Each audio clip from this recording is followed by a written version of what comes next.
What's up, everyone? Happy Football Friday. It's nice to be here on Friday. Woo! Um, after what a shitty game last night, huh? That should say week 11, not week 10. Might be, but um, yeah, we'll check out the game that went down last night. Give you all the update. There's quite a lot of college news for once going down, and of course, all your NFL news, injury updates. And we'll get to the weekend slate and our picks. So, yeah, like I said last night, very anticlimactic game. Mm. Ravens 34-20 over the Bengals. I was really hoping that that Cincy could get the win, give the Steelers some help, drop the Ravens to 2-3 in division, and then the Steelers beat the Browns this week, go to 3-0 in the division, sweep the Browns, and would take the division lead at 7-3 if the Ravens would have been 7-4. But all for naught, as this game had a million injuries. Four big players hurt in this game: Joe Burrow, Mark Andrews, Cam Taylor, Britt, and Odell Beckham Jr. all injured in this game. We'll get you those updates in a second when we get to the news. But otherwise, in this game, Lamar pissed me off. Jamar Chase pissed me off too. Of course, the week I get Jamar Chase with his probably his worst performance of the season, statistically, and his quarterback gets hurt. So it's fantastic. And I was playing Lamar, so it was annoying as well. Yeah, I have Burrow in 2 fantasy leagues, so I am scrambling for solutions right now. Get your boy Josh Dobbs. I couldn't. Someone already had him. Someone already got the pastronaut when I tried my best. Sam Howell is your next best opportunity. Uh, Lamar Jackson, 16 of 26, 61.5%, 264, 2 touchdowns, 9 carries for 54 yards. I was just angered that Lamar got dinged up and then he kept running. I was like, bro, stop. You don't need those yards. I don't need those yards. But Burrow, while he was in 11 of 17, 64.7%, 101, 1 touchdown. Jake Browning, who took over, 8 of 14, 57.1%, 68 yards, 1 touchdown, 4 carries for 40 yards. It'll be interesting to see.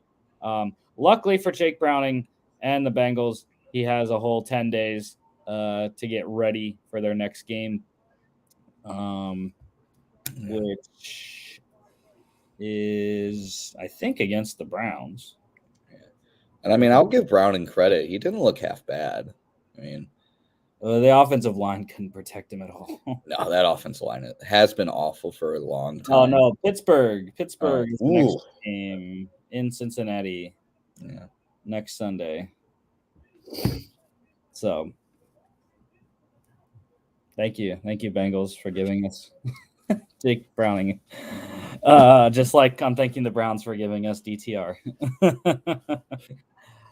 But yeah, Joe Mixon, 16 carries, 69 yards, leading the game in rushing, 5 catches, 31 yards, touchdown on 5 targets.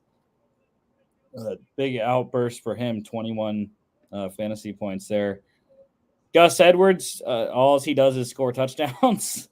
2 in this one, 12 for 62, 2 touchdowns, 2 receptions for 8 yards.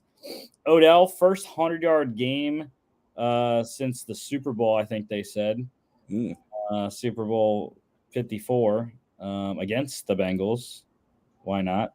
4 receptions, 116 yards on 7 targets as a member of the Rams that was in that Super Bowl.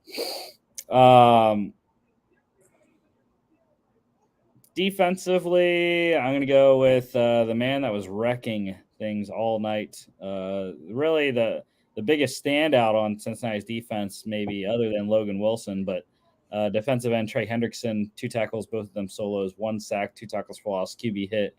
That was after he had hyperextended his knee last week, and he's like, "Nah, I'm good. I'm playing."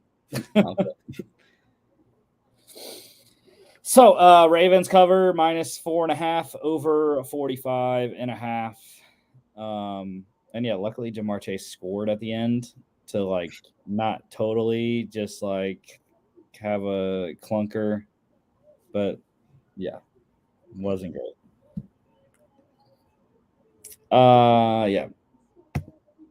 College news. So Northwestern has named interim head coach David Braun the full-time head coach now.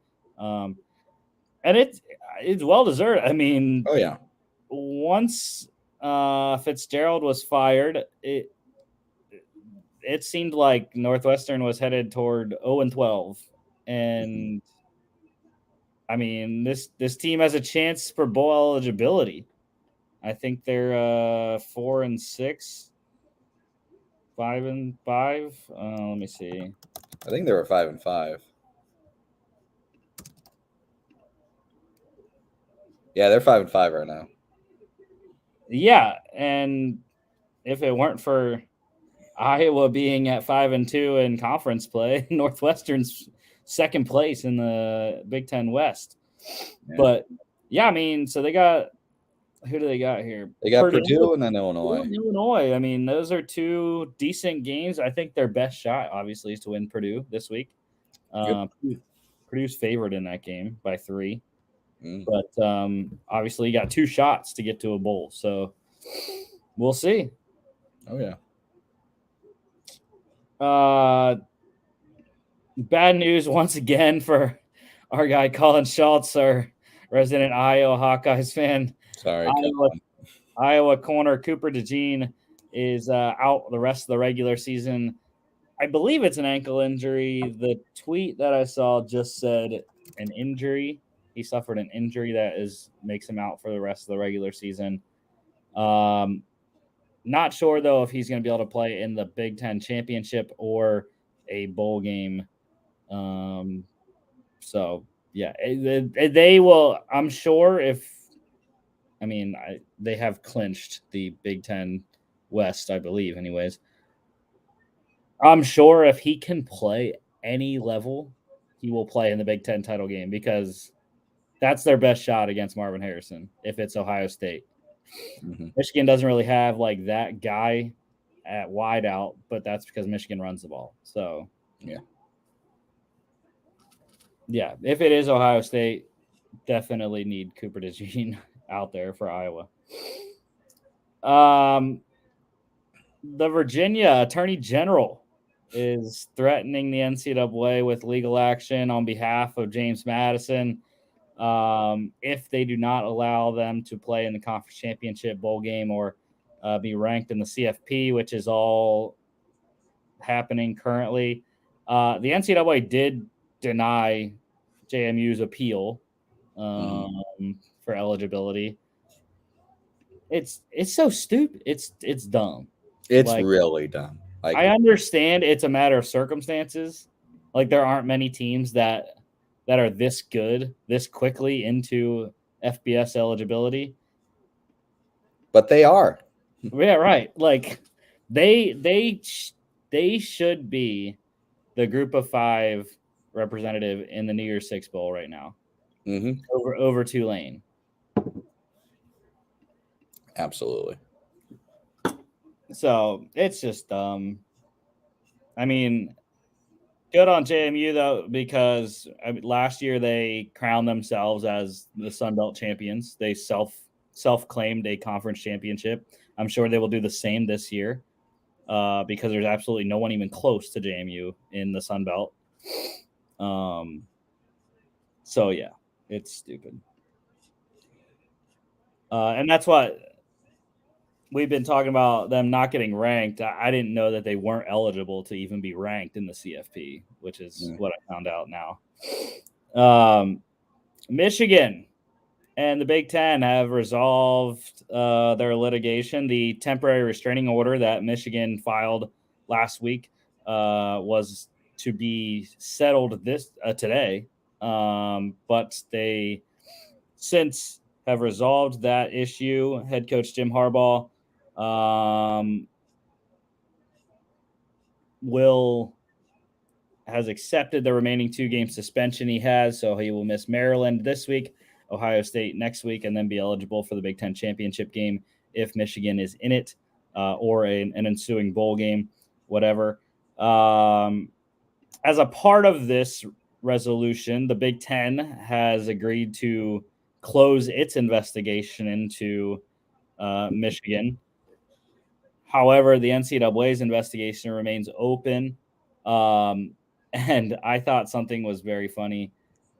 I said this even before this. I saw this tweet today. I was like, if Michigan's backing down that easily, that means that they found something like to make Michigan back down that easily. Yeah. And from what Ross Dellinger tweeted out today, the NCAA presented Michigan evidence that points to a Michigan booster named Uncle T as having partially funded the scouting scheme and an assistant coach, which was former linebackers coach Chris Partridge, who they have now fired at Michigan. He was apparently attempting to destroy computer evidence. So, yeah, I mean, not a good look. Yeah, it's yeah. So now they lost their linebackers coach plus Jim Harbaugh. It's. I hope the worst for Michigan. The walls are closing in. And I really hate the game this year. I hate it every year that there's nothing that like either side. It doesn't matter which side wins. One of them is going to the playoff. So I hate that. Yeah. So big news for Kansas. The Jayhawks have been without Jalen Daniels for most of the year. He's going to return in 2024 for his 5th season.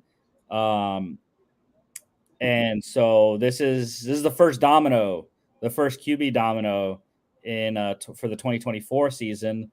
We've talked about Michael Pratt with Tulane before.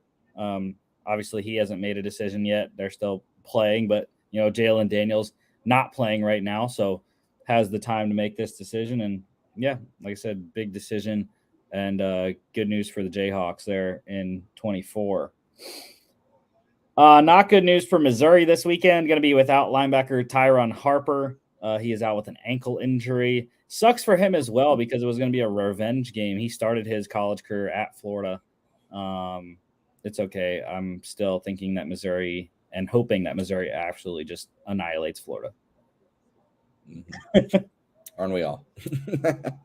A couple Senior Bowl invites that have been accepted. Florida State tight end Jaheim Bell has accepted his, and the bigger one, LSU quarterback Jaden Daniels will be in Mobile for the Senior Bowl this year. So it's a big get for the Senior Bowl. And what was that? I said a lot of eyes are going to be on him. Yeah, I don't think he's first round talent, but I definitely see him being like maybe day 2, second round, third round pick. Someone's going to see a lot of upside with him. Yeah, currently a lot of people have him second round, but we've seen it before. Good Senior Bowl, good combine, good pro day. You rise. Oh, yeah. We've seen that a lot. And one note in the Texas A&M coaching search that is starting to get underway. UTSA head coach Jeff Traylor has an interview scheduled with A&M, so that could be a possible candidate there for the Aggies. That's a really good candidate. He's turned that UTSA program around, and after a tough opening stretch of non-conference play, all that UTSA has done has gone undefeated in AAC play and is on the cusp of being in the AAC championship game. So yeah, that's one of the more interesting conference races this year. There's 3 teams that are undefeated in conference play: SMU, UTSA, Tulane, and it's going to be interesting last 2 weeks here, as we'll talk about with the SMU Memphis game. NFL news. I hate this. Panthers head coach Frank Reich will resume calling plays this week. It just doesn't make sense. Why would you switch? You switched for one game. Like, Thomas Brown got one game, and that was it. Yeah, this is only going to hurt Bryce Young's development. Like, having multiple voices in his ear all the time, constantly changing how the offensive philosophy goes, it can only hurt this kid's development, you know. Well, and it just pisses me off because when I was in Chicago watching the game live, I thought he looked good. Like, he played well enough, I thought, to win the game. We've just been saying this all year. He literally does not have the weapons to help him. When Thielen is covered, there's not a lot of other guys getting separation. And it didn't help. There were a bunch of drops in that game as well. So, yeah, it's tough. Might as well just throw Andy Dalton out there at this point. Who played well in Seattle when Bryce was hurt. Not going to lie. But good news for the Texans. Linebacker Denzel Perriman, he had his suspension reduced from 3 to 2 games. So still going to be out 2 games, but at least it's 2 and not 3. As the NFL appointed officer for the appeals there was James Thrash. Titans, they have agreed on a 20-year lease naming rights agreement with Nissan to name their new stadium that they're building the same name as their old stadium, Nissan Stadium. It will continue to be just switching venues whenever that new stadium is completed.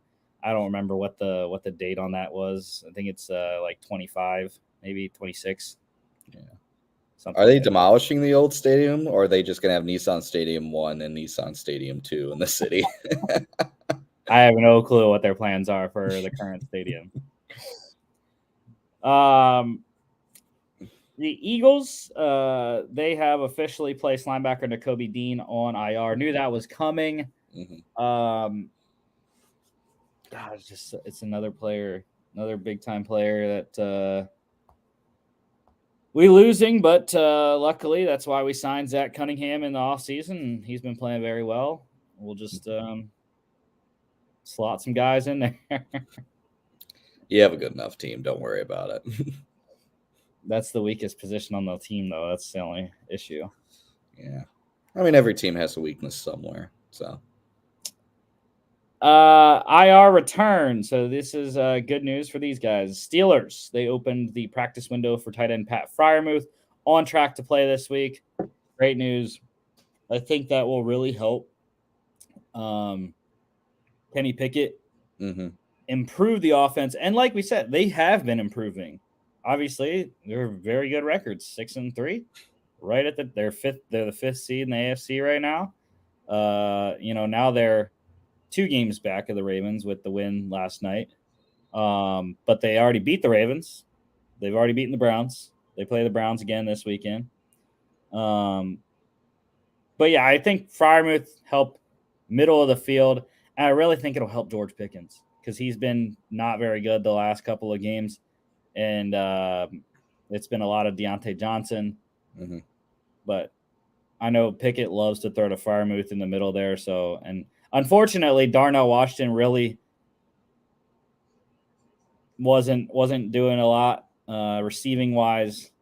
He's just not there yet. So it's all good. The Vikings getting a quarterback back. It's not Kirk Cousins, though. Nah. Darn, I was really open. Designated quarterback Nick Mullins to return from IR. And you mentioned this a couple weeks ago, Nick Mullins, but you were like, now does Nick Mullins start if he comes How do you it's feel the about Nick pasture Mullins now. now? Yeah. But I like this return, especially with Jaron Hall being out for another week. I just have a philosophy of and as many QBs as you could put between our starter and Sean Mannion is perfect. Because Sean Mannion is the worst QB I've ever seen in my entire life. If he sees the field, the game is over and the Vikings have lost. So like just I mean this, like they could pick up like Peyton Manning and be like, hey, can you be our third QB? And he would genuinely be better than Sean Mannion at this point. But yeah, I like this. I like Nick Mullins in the preseason. And I like just getting healthy in positions of need. I don't having only two healthy quarterbacks is just really scary a lot of times. You know, with Jaron Hall being out, Sean Mannion being our primary backup, it's kind of freaky, you know, and especially if a mobile quarterback, you know, injuries are a big concern when you have a QB that likes to move around. So yeah, I like this. Good to see Mullins back. If if everyone's healthy, he's probably the third string, but it's better than having Sean Mannion as a third string. I tell you that. Yeah, Vikings in the same spot as I mentioned the Steelers are in, 5th seed in the NFC. Mm-hmm. Bengals. Before last night's game, they activated wide receiver Charlie Jones off IR, rookie wide receiver, I should say. Had a good punt return last night, so that's promising. I really liked Charlie Jones coming in. Not for this year because they still have Tyler Boyd, but next year and beyond, I think Charlie Jones is going to have a big role in this offense going forward as the primary slot receiver, like he did at Purdue and Iowa. The Bears, they activated running back Khalil Herbert off IR. It makes my Deontay Foreman ownership very murky. I'm not sure. It seems like, or it sounds like they're going to go with Herbert. I don't know why. Foreman's been playing great. So we'll see how they divvy up the snaps. Definitely bench Deontay Foreman this week, though. I would advise for that. Yeah. Injury-wise, more quarterbacks done for the year. Browns quarterback Deshaun Watson suffered a shoulder fracture in his, glenoid? Mm-hmm. No clue even what that is. I didn't look it up. I didn't look up the anatomy of the shoulder. We're lawyers, not doctors. Who cares? Usually I do. I do like to see the pictures of like what it actually is. Just did not have time to look it up. But yeah, he is going to require surgery. He is out for the season. Browns moving forward with rookie quarterback Dorian Thompson-Robinson this week at least. I have not heard Kevin Stefanski commit to DTR for the foreseeable future, the remaining games, but it's interesting. It's an interesting move. They're going with DTR after PJ Walker played in 2 games when Deshaun got hurt. Now, DTR did come in last week when Deshaun went down. Obviously, Deshaun came back, but yeah, they said, well, now he knows for the whole week that he's going to be the starter, and not like that game they had against the Ravens where they didn't know he was going to be a starter till like the day before. So yeah, we'll see.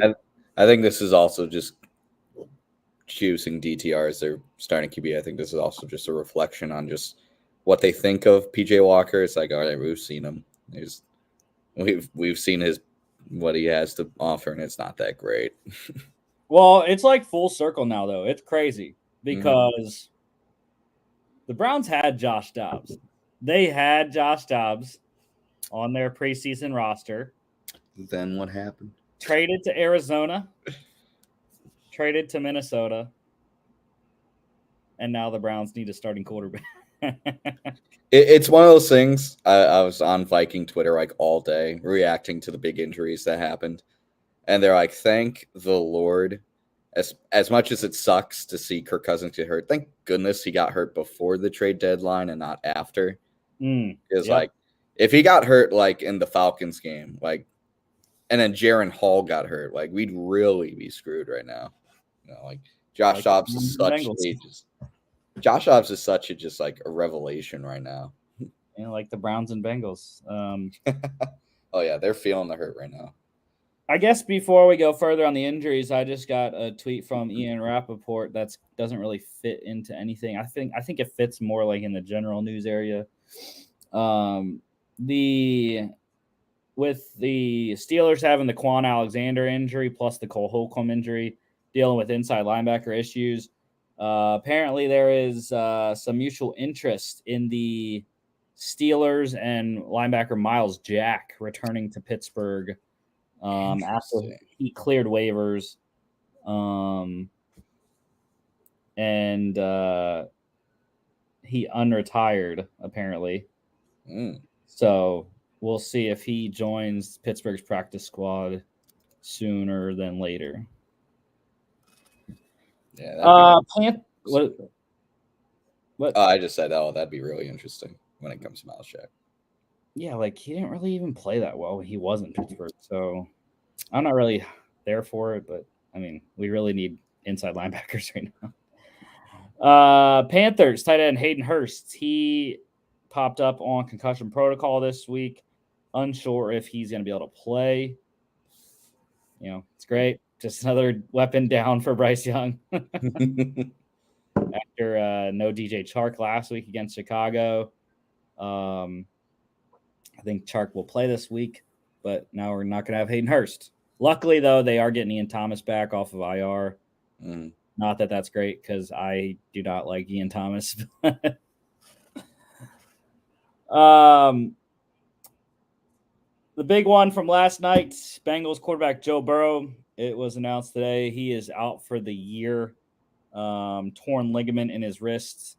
And the NFL is investigating currently the picture / video of him with a cast or wrap on his right wrist before the game.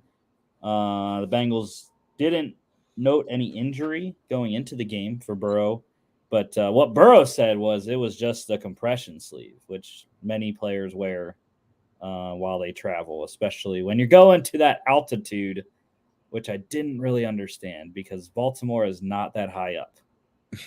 I think they're talking about the altitude of the flight. I think they said like he said. I think the team said he experiences swelling during flight, so he wears a compression sleeve.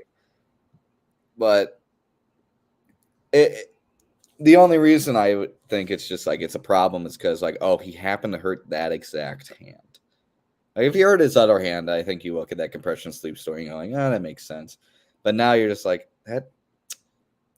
They said the injury did occur on that hit by Jadeveon Clowney, where he slammed his right hand into the ground, going down. But yeah, I mean, it's definitely questionable.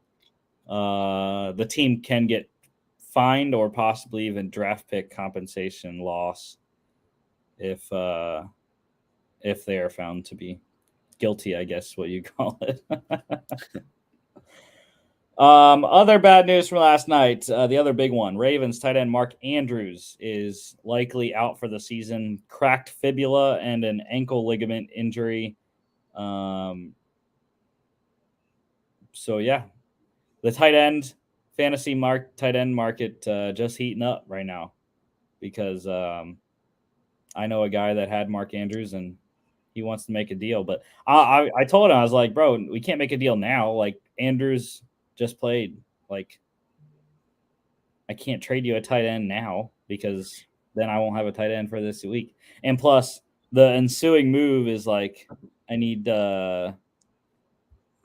have Jamar Chase for Travis Kelce kind of thing where I would get a tight end, in the place of George Kittle that I have currently, but can't do that till next week when they're available to actually trade. So,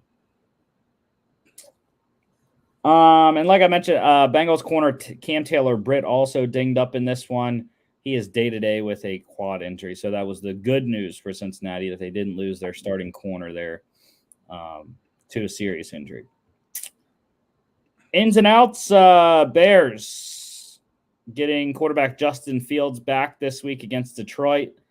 We'll see how he looks after a 4-game hiatus from his dislocated thumb injury there. The Jets, wide receiver Garrett Wilson, he has an elbow injury that occurred this week. He is officially questionable. Vikings getting some people back. Wide receiver Justin Jefferson's hamstring and running back Alexander Madison with concussion. They are both listed as questionable. Madison, they said, will be out of the protocol imminently. I am very pissed about that. I was ready to start Ty Chandler this week. I would still start Ty Chandler. I'm praying that Alexander Madison does not play. With what happened with Jaron Hall, I mean, Jaron Hall is still out. Kevin O'Connell is very, very cautious when it comes to concussions. I think that's something I really like about KOC. So if I were you, I would still start Ty Chandler. I wouldn't hesitate to. I think even if he does play, I think he's going to be very limited. I think Ty Chandler will probably be primary. We'll see what the reports say tomorrow and Sunday morning. For the Texans, running back Damian Pierce, he is out once again. Good news, though, wide receiver Nico Collins will play and return this week. Noah Brown is questionable. Couple releases. The Texans, they released corner Jason Verrett from their practice squad. The 49ers subsequently worked him out. He had been on San Fran before, so a familiar face there. Mm-hmm. And the Raiders, just another former New England Patriot getting the axe in Vegas. They released fullback Jakob Johnson after the offensive scheme changed a little bit with Josh McDaniels out. No need for a fullback in that offense now. Yeah, really washing away that Josh McDaniels stench. Mm-hmm. Yeah. Couple signings. They don't really count as signings, I guess, but I just put it under that category. The Cardinals, big move for them. They claimed Jets running back Michael Carter off of waivers. The Bucks and Commanders also both put claims in for him. Obviously, it goes by reverse draft order. So Cardinals right at the top, near the top there, and getting Michael Carter off waivers. So we'll see how he slots into that running back rotation. I think it's definitely a good move. They really needed. Imari DiMercado has played well in his rookie season so far, but I think Michael Carter gives them more of a veteran presence behind James Conner and a good third down back like he was doing in New York. Mm.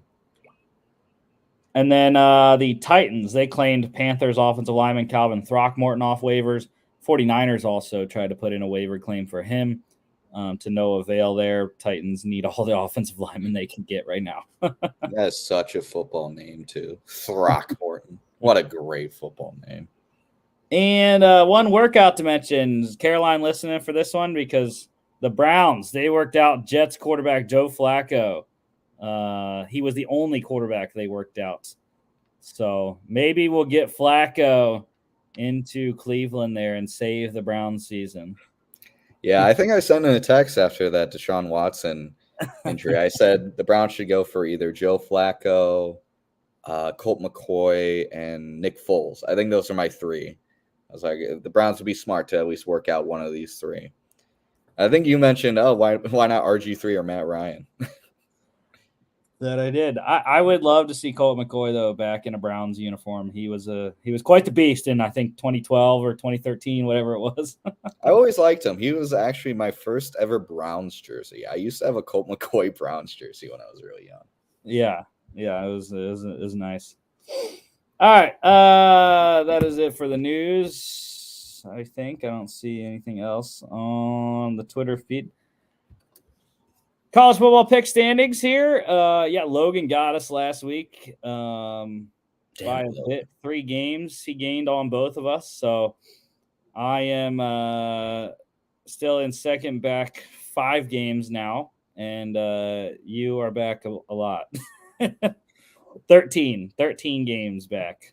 7 It's not over. 7 back from me. And last week, the Lone Wolves went as follows. Logan went 2-0. You and I went 0-1. Logan got Coastal Carolina over Texas State and South Dakota over North Dakota in the FCS game. I lost my one, Penn State against Michigan, and you lost Rutgers against Iowa. Yeah. I do not have a lone wolf this week. Logan went crazy again. He's got 5. You have 1. All right, 1. I'll take it.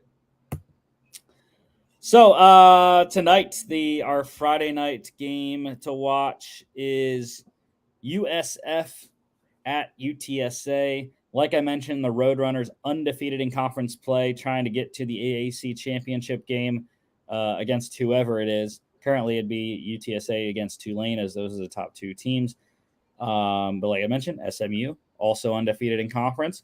USF trying to get to a bowl game. So they also, like we mentioned with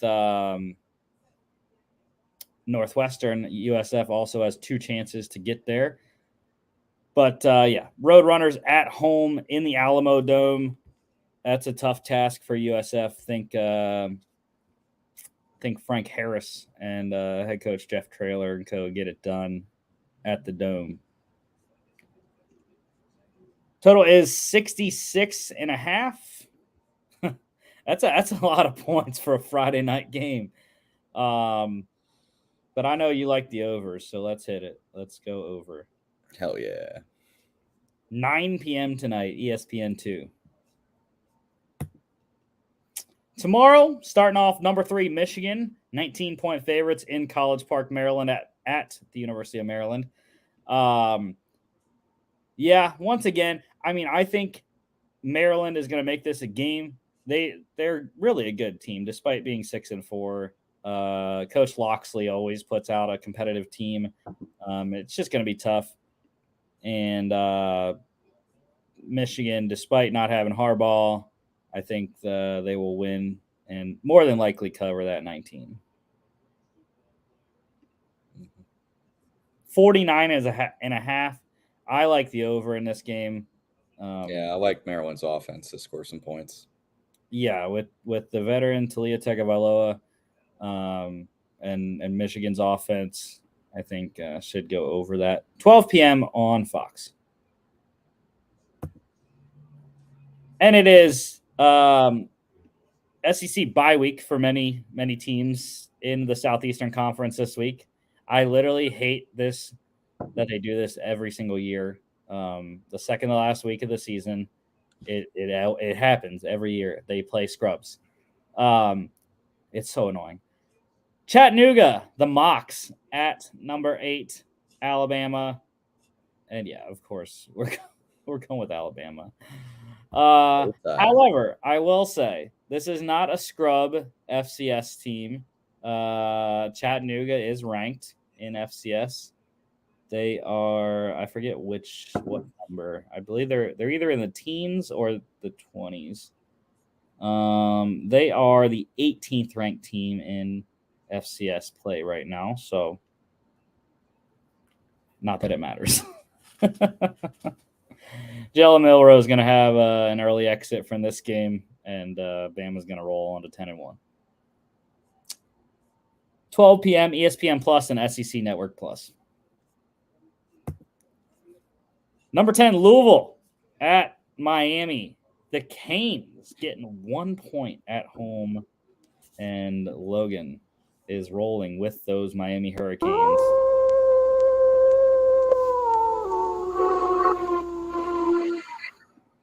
As you can see right there. I'm not really sure why this is a 1 point affair.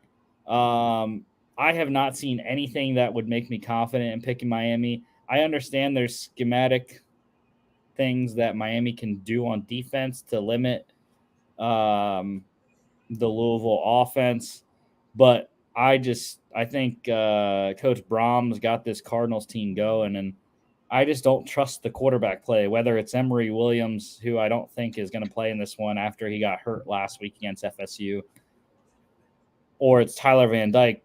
Van Dyke's been an interception machine this year. So I'm going with the Cardinals.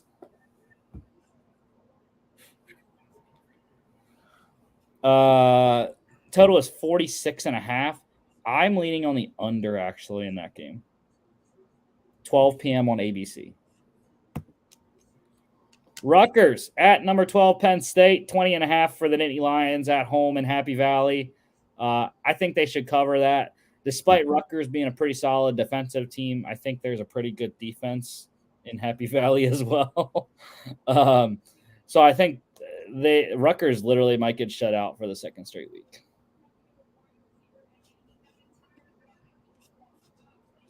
And just like Penn State did against Maryland the week after they lost to Ohio State, I feel really bad for Rutgers because they're going to take some frustration out after they lost to Michigan last week. 40.5 over. Penn State's going to get that themselves. 12 p.m. on FS1.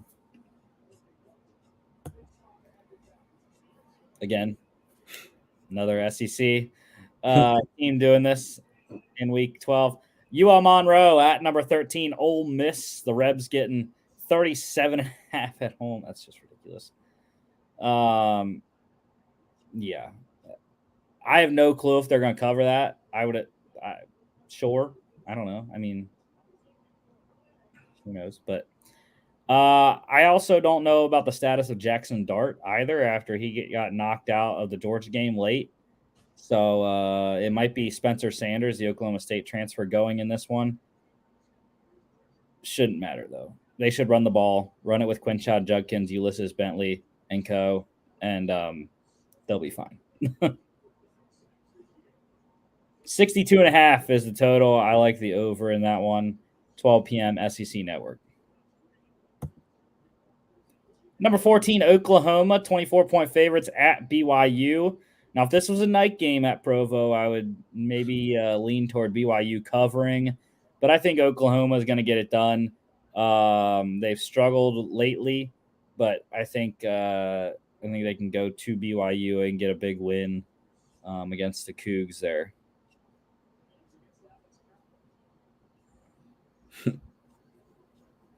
Total is 57.5. I'm leaning on the over in that game. 12 p.m. ESPN. Number 24, Tulane, 9-point favorites at FAU. Are they gonna mess around again this week like they have the last 2 weeks or what? I mean, FAU's playing for all they got. They got to win out to get to a bowl. So I don't know. Yeah, I was thinking about it, but I still like Tulane kind of recovering and figuring out, why they keep having close games and having a good game here. Yeah, I mean, Coach Herman there, former Texas head coach at FAU now, might get his boys up to play, especially with top 25 team coming in. But, yeah, like I said, Tulane, they got to play. They got to keep winning because of UTSA and SMU keep winning as well. So if they want to make the AAC championship game, keep winning. Got it. 47.5 is the total for this one. I'm leaning under. I like the under in this game. 12 p.m. ESPN Plus. This is the big game to watch in the AAC this week. Like I mentioned all along, SMU is fighting with Tulane UTSA for a spot in the AAC title game. 8.5-point favorites at Memphis. And you are going with the 8.5-point dogs at home. Tigers. Why not? I'll tell you why not, because from the couple games that I have seen from Memphis this year, has not been pretty. Even though they are 8-2, I remember the Army game vividly, where they were not very good. And SMU, I am just rolling. I haven't even watched a game of them this year, I don't think. Mm-hmm. But I'm rolling with the quarterback, Preston Stone. I just trust him more over Seth Hennigan, which I love Seth Hennigan. Don't get me wrong, but I don't know. I like the Mustangs.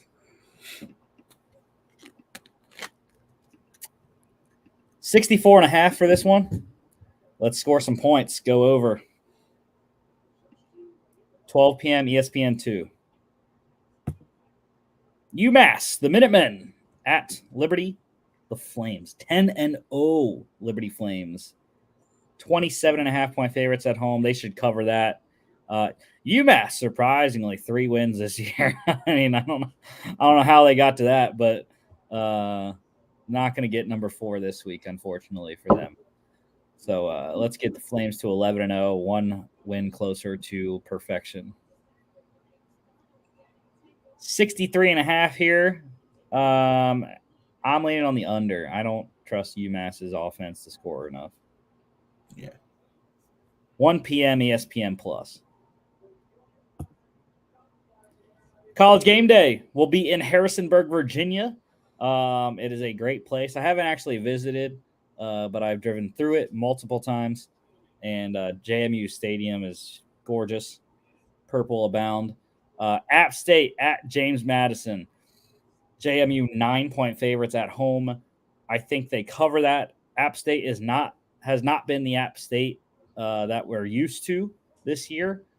So I like Jordan McLeod and that Kurt Signetti offense to continue to roll and go to 11-0. Force the NCAA's hand. Keep winning. Just keep winning, man. Total is 56.5. I do like the over. That JMU offense is potent. 2 p.m. ESPN Plus.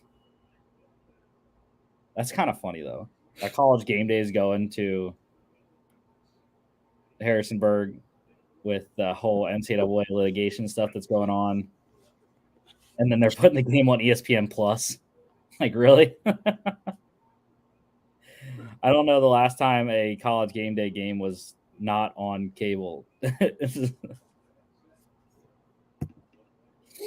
Anyways, big one in the Pac-12, number 22, Utah at number 17, Arizona. This is one of only 3 ranked matchups this weekend, I believe. 4 ranked matchups there are. But Logan, once again, getting in there with the lone wolf.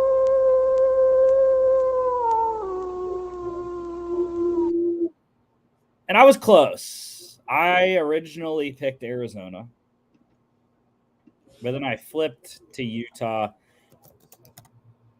I was just like, Utah's defense is tough.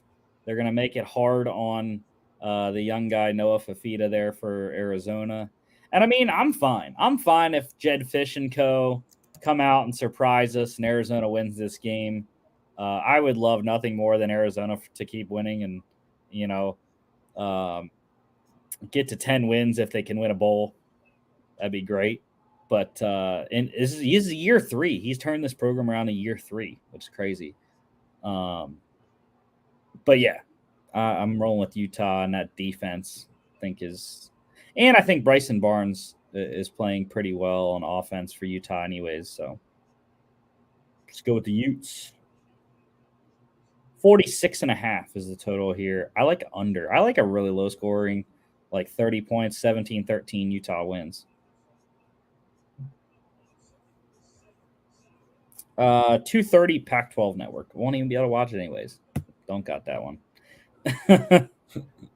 Number 1, Georgia. Go Dogs. Back at the top as they should be. 26-game win streak, I believe it is. I'm losing track now. It's getting too long. I'm losing track of what number they're on. I know it's at least 25. I think it's 26. Might even be 27. Who knows? At number 18, Tennessee, though, I just got a CBS Sports update that was saying how Kirby Smart was saying how tough it is to go to Neyland Stadium and win. I don't think it will be as tough as it has been in the last couple of years, though, against Tennessee. This Vols team has been up and down, to say the least. They're still 7-3, still top 20 ranking, but I've said it a lot this year. I do not trust Joe Milton at quarterback. And, they just got crushed against Missouri last week. So, go Dogs. Guess what I'm saying. 58.5 is the total here. There's usually points in this game, though, so let's go with the over. 3:30 SEC on CBS. Not many left. SEC on CBS games this last year. Big Ten on CBS. How's that sound? Not great. Not great. It's the SEC on ESPN is what it will be next year. Illinois at number 16, Iowa. Your state. Who cares? Your boys from Champaign. That's where my roommate just headed out to for a Quidditch tournament this weekend. At number 16, Iowa. Hawkeyes getting 3 at home. It is just ridiculous that Iowa is number 16. Like, they literally have probably the 130th ranked offense in the country. I believe there's only 130 FBS teams. Yeah. So Iowa is going to win, probably, because they can play defense. It's going to be tough. No Cooper DeJean, like we mentioned, but sure, give the Hawkeyes a win again. Just an update on more guys ruled out in the NFL this week. Texans safety Jimmy Ward, Cardinals running back Imari DiMercado, and wide receiver Zach Pascal. Giants corner Adoree Jackson, offensive tackle Evan Neal. Jets offensive tackle Dwayne Brown, offensive lineman Billy Turner. Steelers safety Minkah Fitzpatrick and Keanu Neal. Browns wide receiver Marquise Goodwin. Chiefs, or is he still on the? No, he's not on the Chiefs. I don't think. I have no clue what team Juan Thornhill is on anymore. Titans offensive tackle Andre Dillard, wide receiver Traylon Burks, corner Sean Murphy Bunting. Jags wide receiver Jamal Agnew, corner Tyson Campbell, corner Panthers corner CJ Henderson, corner JC Horn, tight end Hayden Hurst. Dolphins wide receiver Chase Claypool, offensive lineman Robert Hunt. Chargers tight end Gerald Everett. Vikings quarterback Jaron Hall, and PJ Locke on the Vikings. I can't remember who PJ Locke plays for. PJ Locke, no, he's not a Viking. I can't remember who he plays for. Anyways, PJ Locke. Broncos safety PJ Locke also out. Yes. There you go. Who's Juan Thornhill play for? Juan Thornhill? Mm-hmm. Juan Thornhill. He plays for the Browns. Okay. Well, Brown safety Juan Thornhill is out. Ooh. Just injury to injury. Yeah. Back to this game, though. How do you like a total of 31.5? Fuck it. Under. So at this point, it doesn't matter what the line is. Iowa will stay under. It was 27.5 last week. And they went under. Yep. 22-0. Sticking with the under here. 3:30 FS1. Wake Forest, the Demon Deacons at number 19, Notre Dame. 24.5 for the Irish here. This is the Sam Hartman revenge game against his former team, and I think he will go off. Wake Forest has not been very good fighting for their bowl lives.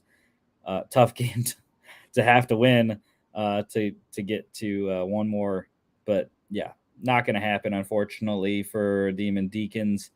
Notre Dame will continue to win, get to a decent bowl game. 46.5 here. I like the over. 3:30 on NBC. Number 20, North Carolina at Clemson. I was surprised no one took it. I picked North Carolina, and then I flipped. Yeah. I know it's people are like, bro, what do you mean? Like you're taking an unranked team against a ranked team. Well, for one, Clemson's 7.5-point favorites at home. And for two, they are hot. They are firmly behind Dabo Sweeney right now, and he has his boys playing. This is a rivalry, the South Carolina versus North Carolina state rivalry there, and Clemson has had Drake May's number as well. They beat them last year in the ACC championship game, and I think they're going to beat them again in South Carolina this year. Plus, the defense is so much better than North Carolina's defense. This has been the same story, though. North Carolina just, end of the year, they just fall apart. It's crazy. Yeah. 59.5. I'm rolling with the under. Like I just mentioned, Clemson's defense, like under. 3:30 on ESPN. It's a big one. Battle of Los Angeles, UCLA at USC. We're all on the USC train. I think this might be the final straw for the UCLA board to officially fire Chip Kelly, as that's been in the rumblings for the past week. So, yeah, I think Caleb Williams finally comes back and gets a win despite his defense. UCLA definitely has a better defense. I don't know. USC is just going to hopefully win a shootout if they can protect Caleb Williams, that is. 65.5. We're going to the moon over.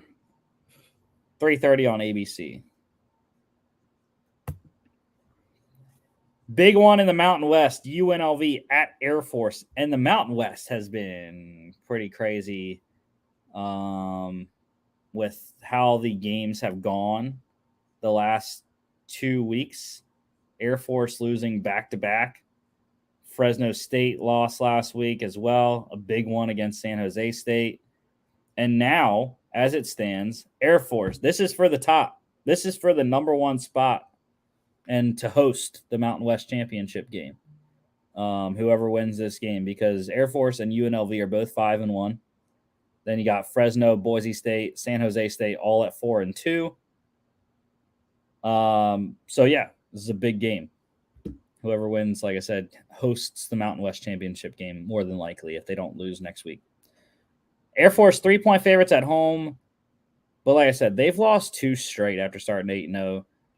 I just don't trust them, especially if they don't have quarterback Zach Larrier. I like what UNLV is doing.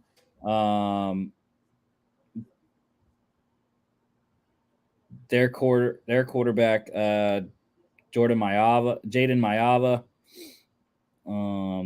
They also have the Pitt transfer Vincent Davis Jr. running the ball.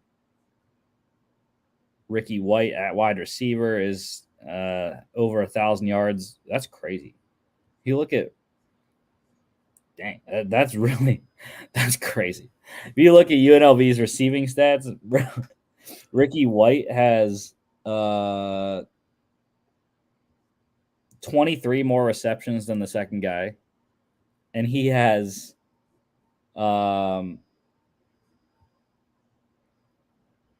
627 more receiving yards than the second best guy on their team.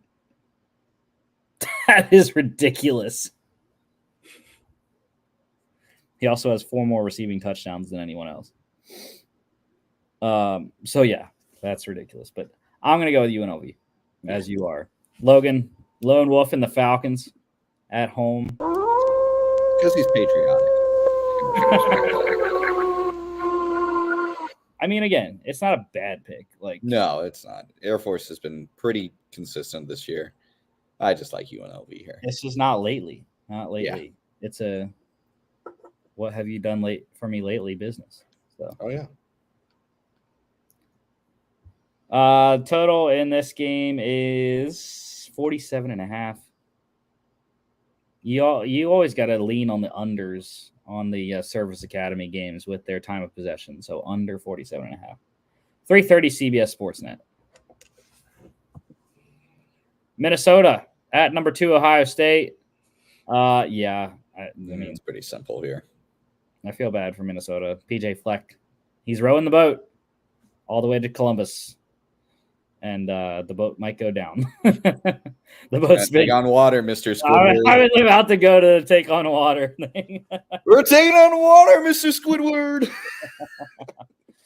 But yeah, Ohio State should take care of business and head into the game at 11-0. Total here is 49.5. I like the over. Maybe Ohio State gets it by themselves. Maybe not. Maybe they get a touchdown from Minnie. 4 p.m. Big Ten Network. Number 6, Oregon at Arizona State. Yeah, we mentioned Arizona State is trying to help their fellow Arizona school there and get Arizona to the Pac-12 championship game. Not going to happen. It's going to be a blowout in Tempe, I think. Bo knows, and Bo knows how to get to New York for the Heisman. Hopefully. 53.5. I like Oregon to get them by themselves. 4 p.m. on Fox. Number 23, Oklahoma State at Houston. We're all on the Cowboys here. Really odd loss last week. Just getting annihilated at UCF, 45-3. Hopefully they come back this week and do the opposite and annihilate the other team. At Houston, road game, but Ollie Gordon, I hope, runs for 200.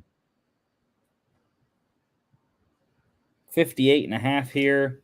The Big 12 also has gotten very intriguing because that loss actually didn't hurt Oklahoma State as much as maybe it might have, but Texas is still at the top.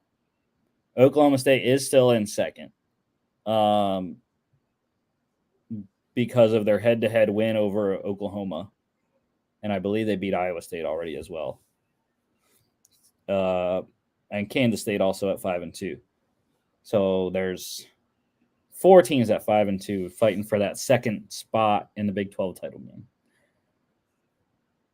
58.5 though here. I am leaning on the over. 4 p.m. on ESPN2. Great game. Best game of the weekend. Gotta be. Gonna watch it. North Alabama. I believe they are the Lions at number 4, Florida State. Our guy Fernando will be at this game in Tallahassee, so good for him. Yeah, it's not going to be pretty for UNA there. This one's 6:30 on CW.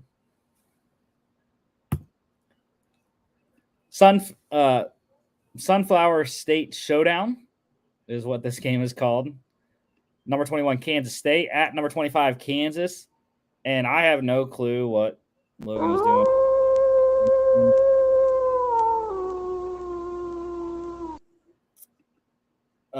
They just lost.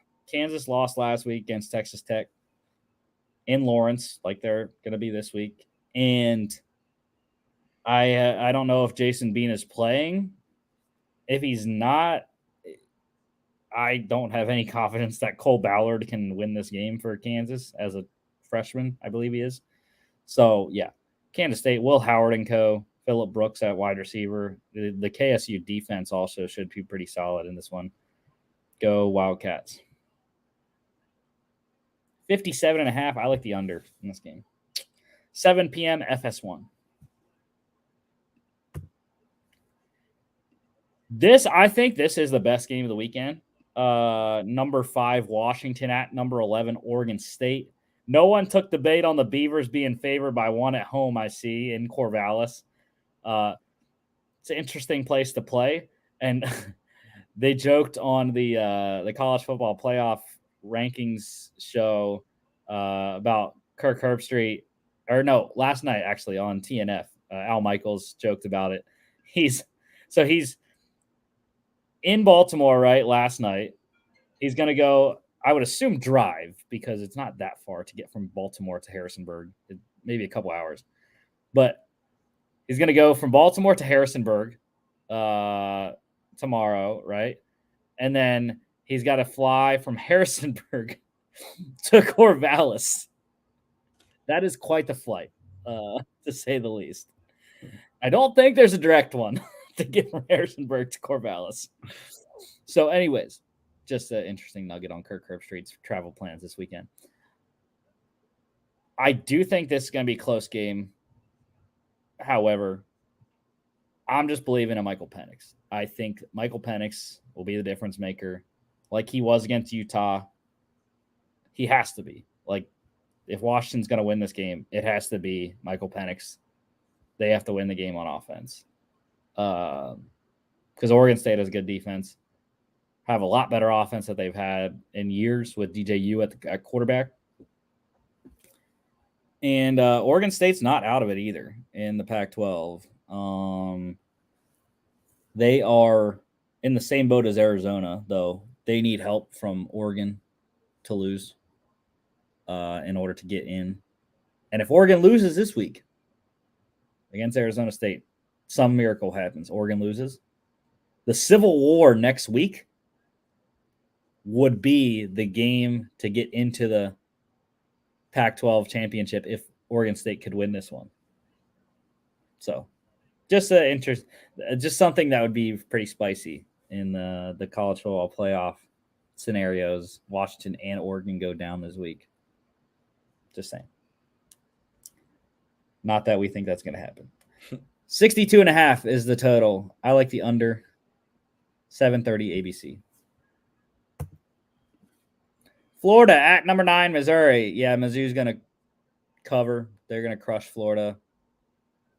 Florida's going to lose out like I need them to hit the under for their wins this year.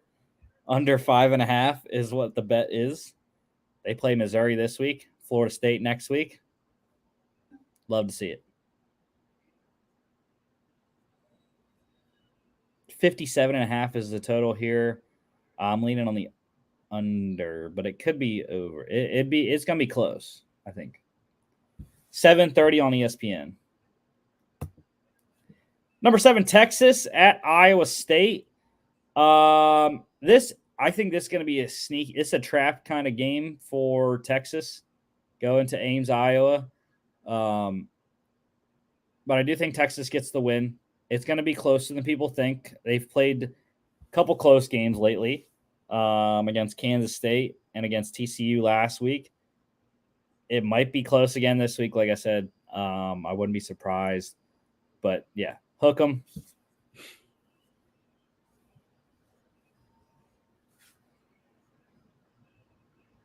Total's 46.5. I like the over, I think. 8 p.m. on Fox.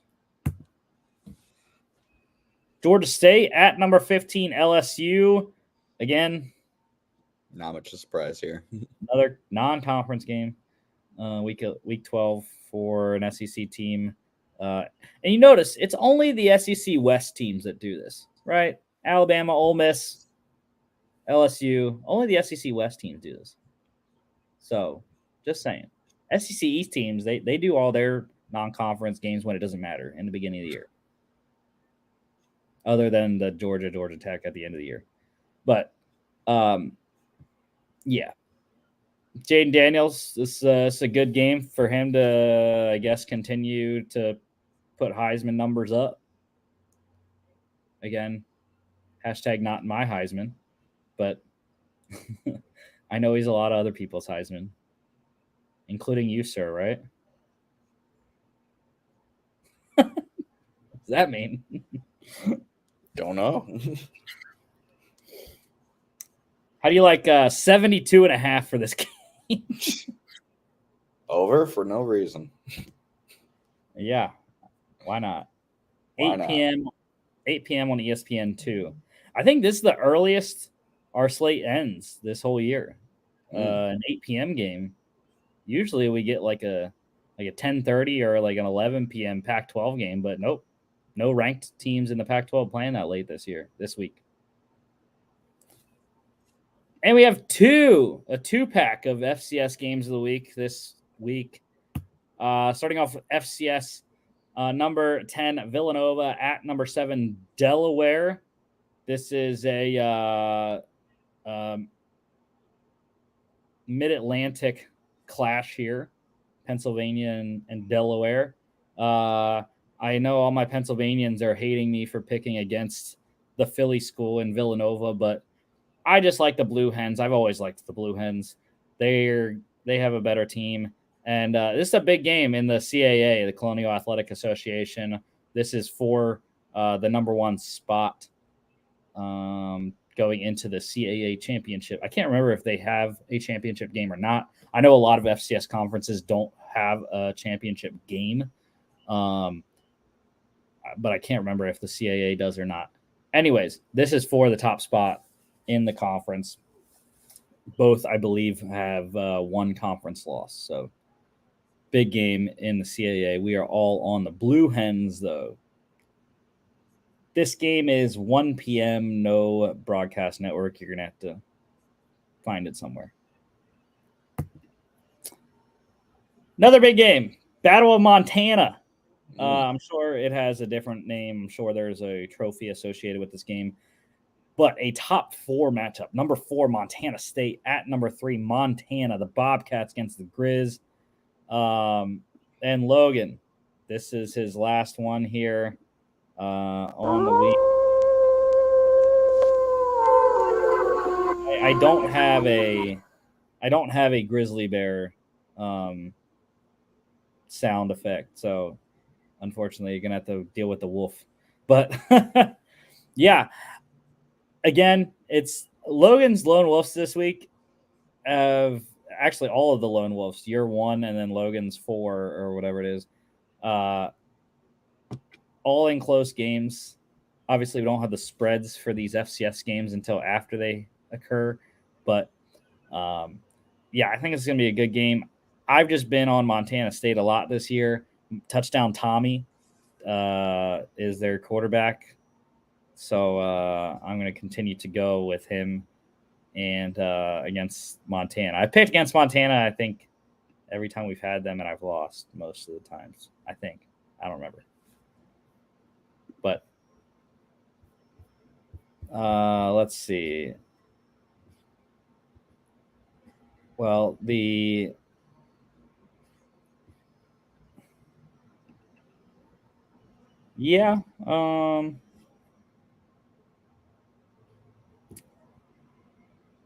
no, actually, yeah, we've only had Montana once, I think. And it was 2 weeks ago, and I picked against them. I lone wolfed that one. Sacramento State did not work out very well. But whatever.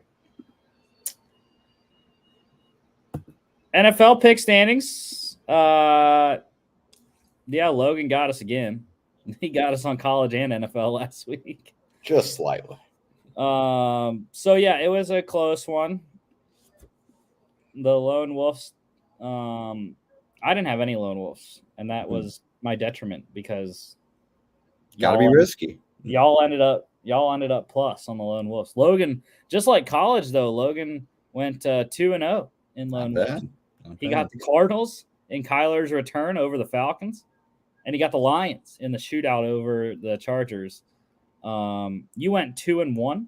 Not bad. You lost the Packers against the Steelers, and then you won your last 2, the Vikings against the Saints and the Raiders over the Jets. All right. So this week we all have 1. All right. And Logan now is 5 games back of you. I am 7. I think 7. Yeah. I don't know why I put that's wrong. I don't know why I have 57 losses. It should be 67. Trying to run up the score. I see how it is. I think. I don't know. I'll have to recalculate that. Don't know what happened. Anyways. Steelers at the Browns. Is Caroline looking? Is she looking at what you picked, sir? Don't tell her I didn't pick the Browns this week. She's laughing at me. In my defense, Caroline, no one picked the Browns. She said it's fair. All right. I still don't know how they're favored. I just it's one of those things. It's like it's 1.5 now. It went up. It is. It's just I don't know what to think about DTR. It's just last time he started, like yeah. And this is the second start for him this year, and it's the second start against a division opponent. Granted, last time he started, like we mentioned, it was like a day's notice, and it was on the road in Baltimore. This one's at home, luckily for him. I just don't think it matters. The Steelers are going to come after him. The Browns are still, I believe, down their top 3 tackles. Jedrick Wills on IR. DeJuan Jones, I haven't heard anything on whether he's still out. And Jack Conklin also on IR, I think. So, yeah, it's not very great on the edges. TJ Watt, Alex Highsmith should feast on the backup tackles. And luckily, though, for them, DTR is more of a scrambler than Deshaun Watson is, even though Deshaun is mobile. DTR faster than Deshaun anyways. But also DTR is shorter than Deshaun. So that should provide Larry Ogunjobi and Cam Hayward some good opportunities in the middle there to get some pass deflections. 32.5 is the total for this game. I think this might be the first game, though, this season that the Steelers might outgain their opponent and win. Maybe. For once. But yeah, 32.5. I'm leaning on the over. It's a very defensive game. Both teams are very good on defense, but I don't know. I like the over for some reason. Cowboys at the Panthers, 10.5 for Dallas on the road here. And yeah, again, it's a tough thing to do, but it's not a shock. Yeah. But anyways, sure. 42.5 is the total for this game. Let's go over. Cardinals at the Texans. Logan didn't want to roll with Kyler again this week, I see. Nah, I didn't want to go back to back. Yeah, I mean, CJ is just crushing people right now. And the Texans are looking for that division now. They have their sights on the Jags at the top, being just one game out now of the division lead. And the Texans are also, I believe, they came into this week being the 7th seed in the AFC because of their head-to-head win over the Bengals. And yeah, now they definitely are the 7th seed with the half game up on the Colts, Raiders, Bengals, and Bills.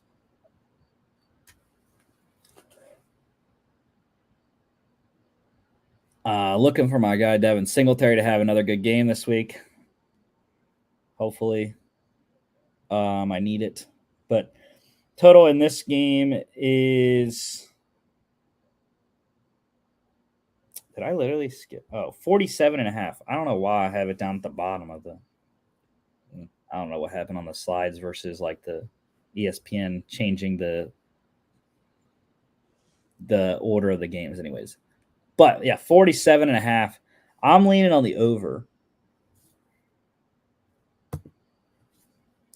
Titans at the Jags. Yeah, I have no clue what the slides versus the script. I don't know what happened at the order there.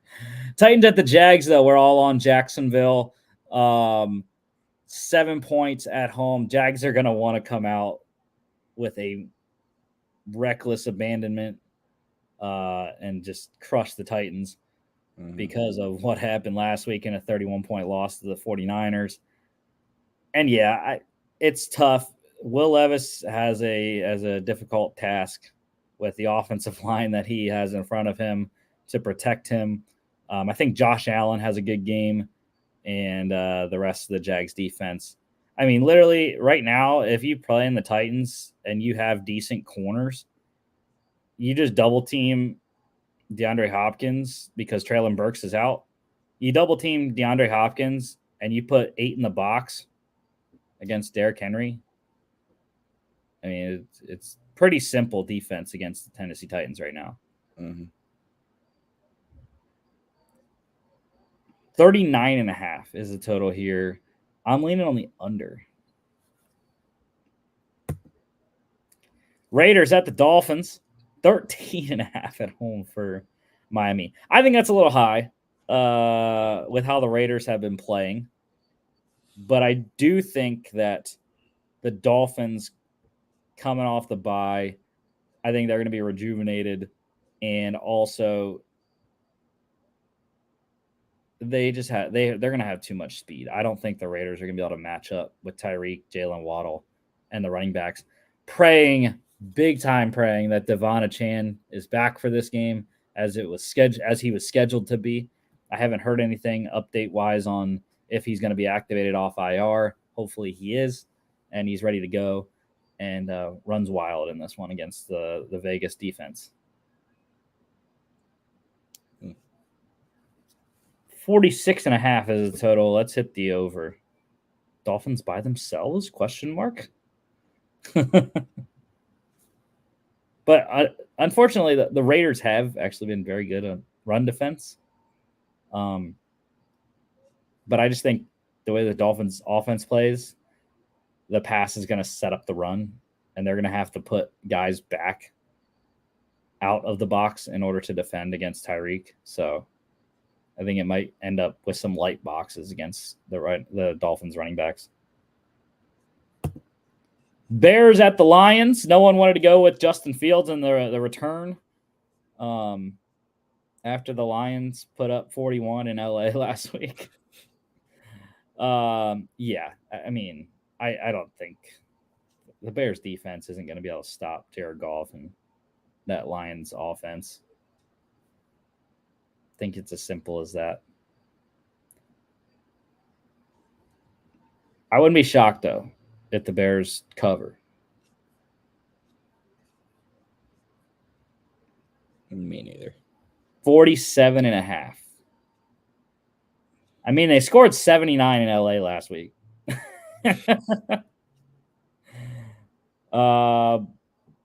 But I'm thinking division game under.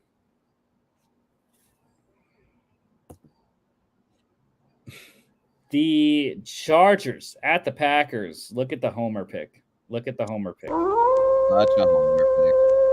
Definitely a homer pick. Don't you worry.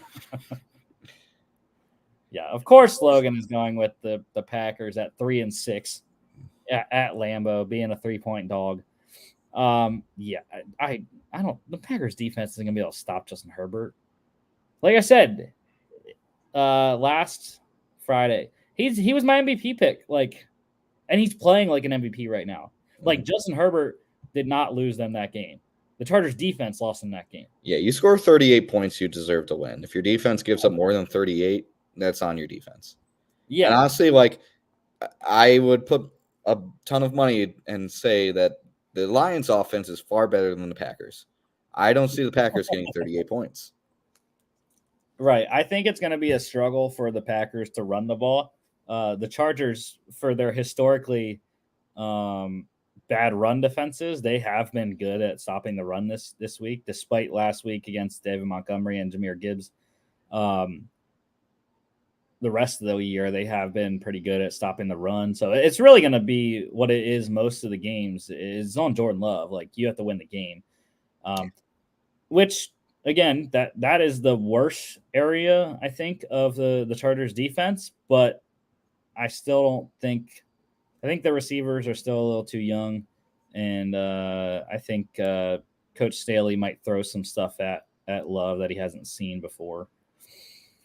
So give me Justin Herbert. And just don't throw it to Keenan this week. Please don't. I have Herbert and Eckler versus Keenan Allen pretty much in this game in our law school league against the newly engaged Mr. Monday. So I told him I was giving him the win as an engagement gift, but hopefully not. Total is 43.5 in this one. I'm leaning on the under. Yeah. I don't know why. I have a very odd score in my head.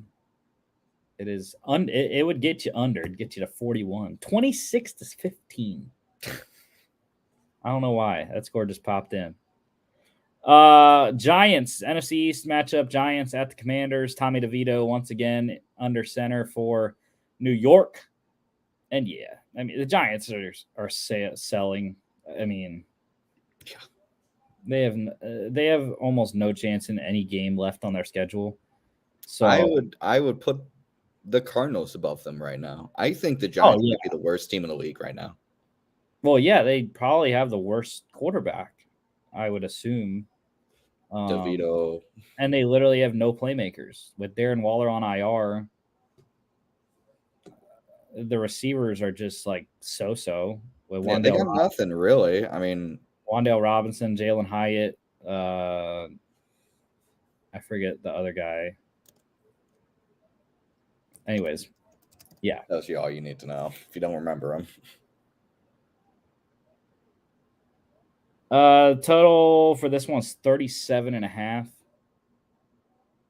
I'm leaning under, like 36. Yeah.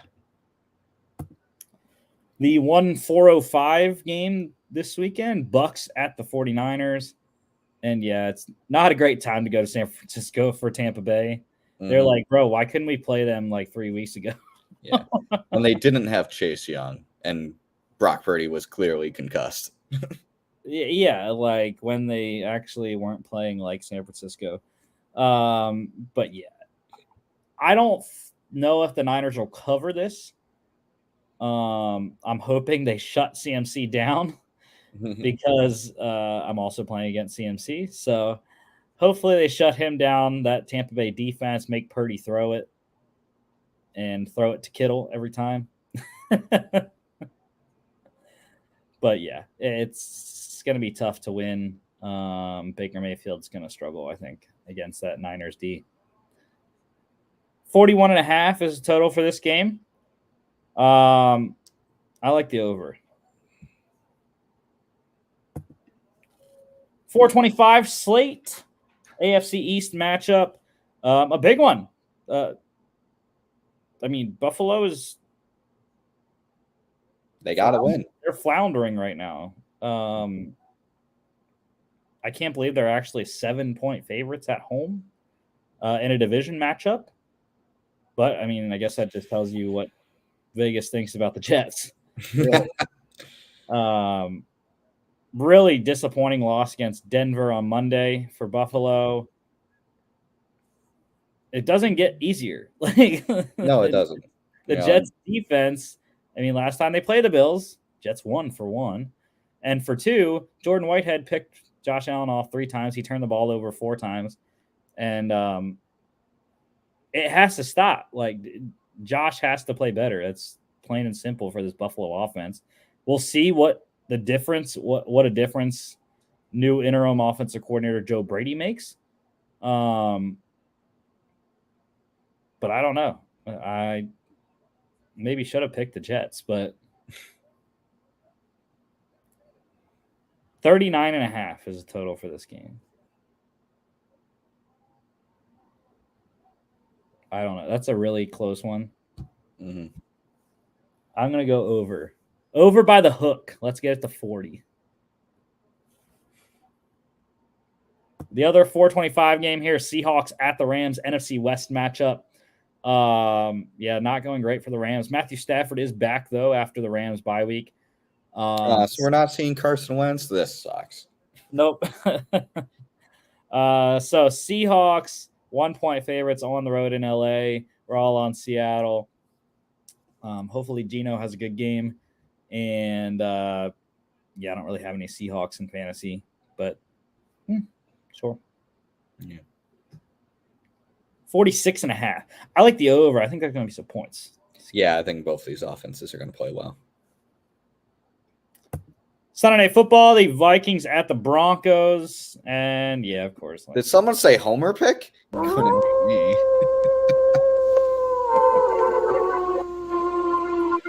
Both these teams. I think next week I'm going to find a Vikings sound. I don't know what a Viking sounds like, but just the crowd going, skull, skull. That'd be a good one. I don't think they have that on the sound thing. But anyways, I mean, I was close. This is a close one. This is a really close one. Both teams are coming off great win streaks right now. I think Denver at home, though, tilted it for me. Yeah, that might be it. And the altitude. Yeah, altitude always works in their favor. And also Vikings are having some pretty tough injury luck right now. Caleb Evans, Alexander Madison, questionable on whether Justin Jefferson plays. So, I get it. I just think for me, I always bet against a team that's coming off a very emotional, strong win. Like last year when the Vikings beat the Bills, they got trounced by the Cowboys. So I'm thinking kind of the same thing here. Broncos coming off a super emotional, highly insane win, especially on Monday night. I'm thinking they're going to come back, kind of have a game hangover. Yeah, luckily it's not as short of a week for Denver, since they get all day Sunday to prepare instead of having to play a noon or a 1 o'clock or a afternoon game, 4:25. But I get that, but also the Denver defense has really stepped up the last 3 weeks. Broncos on a 3-game win streak, I believe. I know it's at least 2. It's 3 games. It's 3 games. It's 3. Okay. Yeah. I think it was. What was it? It was Packers, Chiefs, and then Packers, Chiefs, Bills. Yeah. Packers, Chiefs, Bills. So Packers, Chiefs, by Bills. Yeah. So I mean, this team's hot. Russ playing extremely well. They got the running game going with Javonte Williams. Mm-hmm. And like I said, the defense really stepped up and turned it around.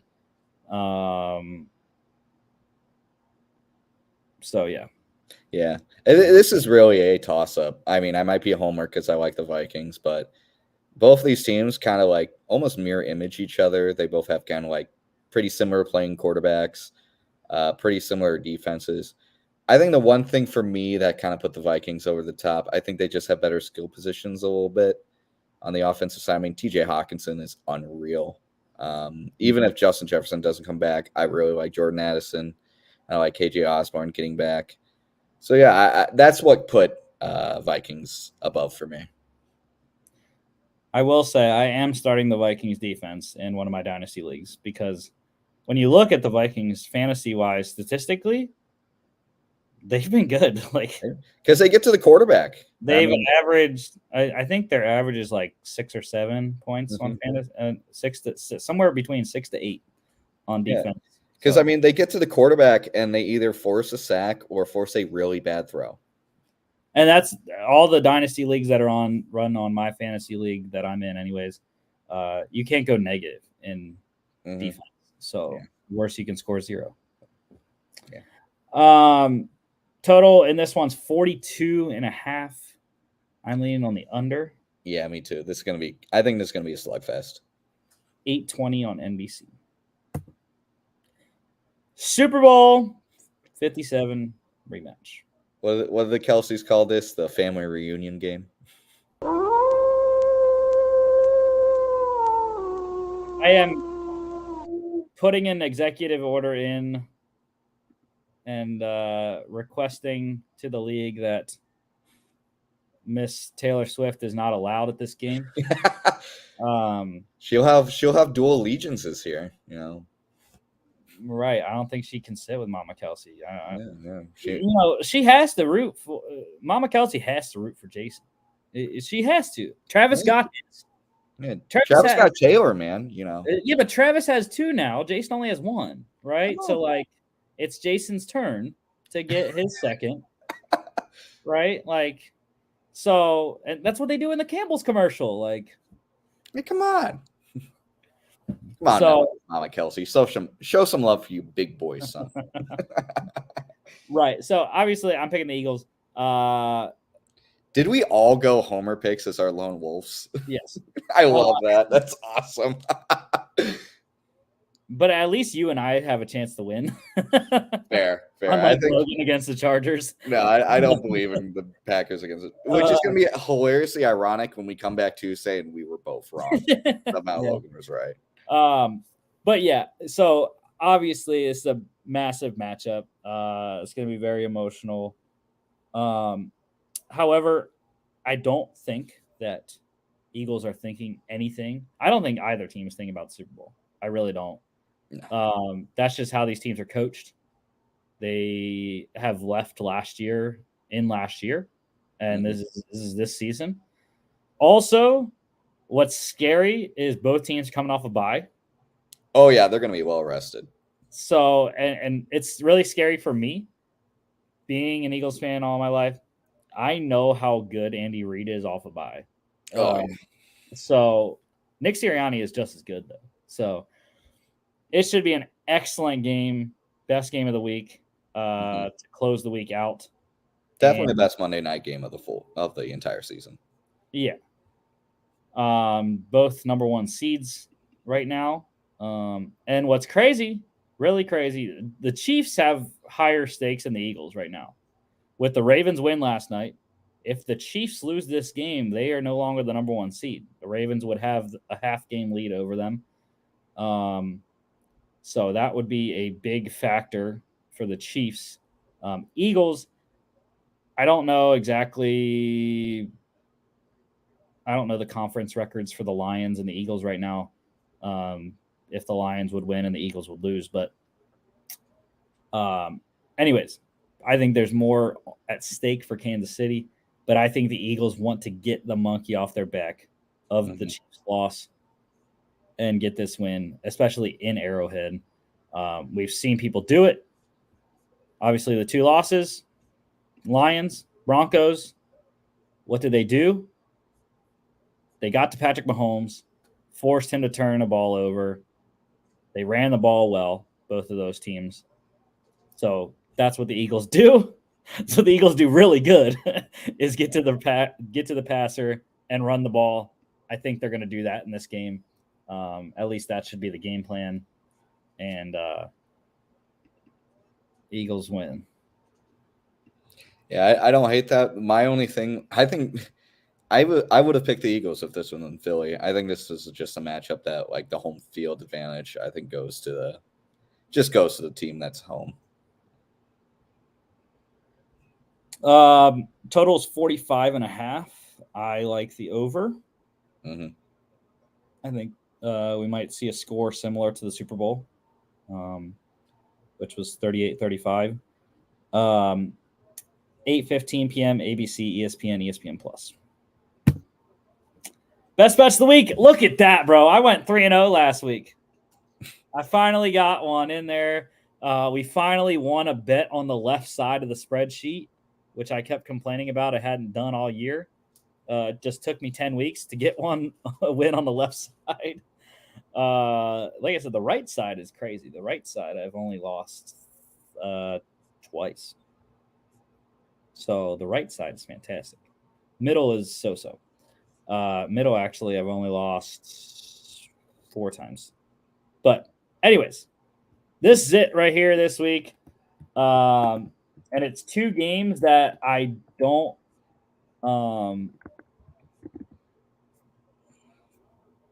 that I didn't pick the winner, right? So people are gonna say, like, bro, what are you doing? Like, I don't know. I'm 14-16. I do have a better record than Stanford Steve on college football, by the way. Granted, he picks 4 every week, but I'm just saying I do have a better winning percentage than him. Anyways, this week that's supposed to be +1, +1.5 actually. Now that it's 1.5, plus 1.5 at the Browns, the Steelers. I'm heavy into Pittsburgh this week. I love the game against DTR. I know it's going to be a tough out on offense for Pittsburgh against Cleveland's defense, but I think the Steelers are going to win that game, sort of how they won the first game in Pittsburgh against Cleveland, where we're going to score a defensive touchdown and win the game. Anyways, that's my big favorite. That's my most favorite bet. The middle one. This is where people are like, bro, you're crazy. You don't know what you're talking about. People tell me I don't know what I'm talking about all the time on Twitter anyways, so that's cool. Panthers plus 10.5 at home against the Cowboys. Now, again, they don't have to win. They just have to cover to get me a win. But I'm going with the age-old adage of double-digit dogs at home cover. So that's my rationale. Plus, I do think Panthers at home, they still have a decent defense, even with all the injuries. I don't know. Maybe they'll make it a game. And then the Jets plus 7 at the Bills. Again, I think we talked about that spread. It's a division game, and the Jets defense is really good. So I have no issue with the Jets being able to cover a touchdown. You have any issue? You gonna tell me I'm crazy picking the Panthers spread? I mean, especially with what happened last week between the Cowboys and Giants. The Giants are worse than the Panthers, probably. But not much, you know. It's not like the Panthers have any offensive weapons going on here. Adam Thielen's better than the Giants' whole receiving core. Yeah, but the Panthers' defense is just as bad as the Giants' defense. So, I mean, I think they're just going to give up a ton of points here. That's the only one I disagree with. I think it's going to be a lot like last week's game between the Cowboys and Giants. I think they're just going to give up like 30, 40 points and maybe put up like 17. Whatever. Good luck, man. Lock standings. I got y'all last week. I evened it up. We are all sucking at 5-5. We're all mediocre. So I got the win last week with the Steelers over the Packers. Logan lost the Bengals against the Texans. You lost the Bills against the Broncos on Monday. Dang. So this week, here we go. All three different once again. Like it. Lions for Logan. He is going Lions over the Bears. I'm sticking with the Steelers, man. Might as well. Even though I guess I technically can't go with them anymore because they're an underdog. I don't know why I had them as my lock, but I don't know. Maybe I'll have to switch it because usually we do locks as favorites, right? So, so I guess I'll change it on the fly here. I'll go. I usually want to do something different, so I'll go. I'll go Chargers. Oh, going after Logan's lone wolf. I like that. Yeah. Let's go Chargers as the lock. Instead, since the Steelers are technically underdogs.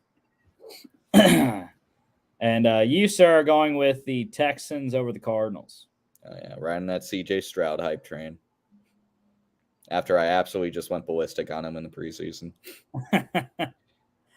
Dogs last week. You and Logan both 2-0. I swear to God, you were the most annoying friggin' dogs picker. Oh! You've literally picked the same damn team 3 straight weeks in a row, including this week now. The boys push through. I can't go against them. And I am also switching this one again as well because I don't know why I didn't realize that the Steelers were underdogs. I don't know why it didn't register. Probably because it doesn't really make sense that they're underdogs. But yeah, I went 0-1-1. So you got the Vikings right last week, +3 against the Saints. They won outright. Logan got the Cardinals right, +2 against the Falcons. They won outright. I had the Chargers +3 against the Lions. Lost outright, but they did push the spread. So I got to my second tie of the year. So yeah, I have no clue how the calculations work for that now. 2 ties always is weird. But Logan is 2 games back of you. I am however many games. I have no clue how that works with 2 ties. Trying to stick around. Yeah, I don't know. Whatever. I would think it would count. So usually how I know it like a tie counts as half a loss. So if 2 ties is a whole loss, that means technically I'm 8-11, which means I'm 1.5 games back. Yeah, that's how it works, I think. Logan. Or technically a 2.5 because 8-11 wins wise. I don't know. Whatever. Yeah. This week, again, I'm switching. All the homers. No, I'm switching. Technically, it is a homer again, though, because I'm going to the Steelers. Oh, yeah, that works. Plus 1.5 at the Browns. But yeah. So Logan is +3. I'm going against him with my new lock now. He's going +3 at home against the Chargers for the Packers. Like I said, I'm switching and going to the Steelers +1.5 at the Browns. And then you, of course, are picking the Vikings +2.5 at the Broncos. Hey, man. When it ain't broke, don't fix it. I hope they get smashed. Shut your mouth. Shut your mouth. And that is the show for today, y'all. Thank y'all for watching. We'll be back next Friday. Next Friday will be Black Friday show if y'all can make it. With a Black Friday game.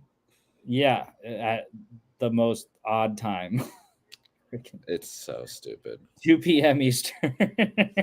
I hate it. I think it's so dumb. So yeah, we'll probably TBD on the showtime for Black Friday, but we should be back Black Friday. Week 12, talk about that. Talk about Thursday night game going down. We got the Thanksgiving games, so we got 3 games to talk about on Friday. Well, actually, if the game should be over, I think, by the time that we do a show. So I'm hoping that it is anyways. It'll be over or near over. Yeah. So we should be able to talk about the Black Friday game as well. And then, of course, we'll get you set for the weekend slate. There's also a massive slate of college football on Black Friday as well, including the Egg Bowl, as it always is. So I will be watching college football during the show. But yeah, we'll have all your game recaps and weekend game previews. Don't forget to follow us on all our social media at FAA Podcasts on Instagram and X, FAA_bets on X as well. FAApodcast.com is our website. You can check us out here on YouTube, Facebook, and X, as well as Spotify, Apple Podcasts, iHeartRadio, etc. at Football Addicts and Non on TikTok. Thank y'all for watching. We'll see y'all back on Tuesday.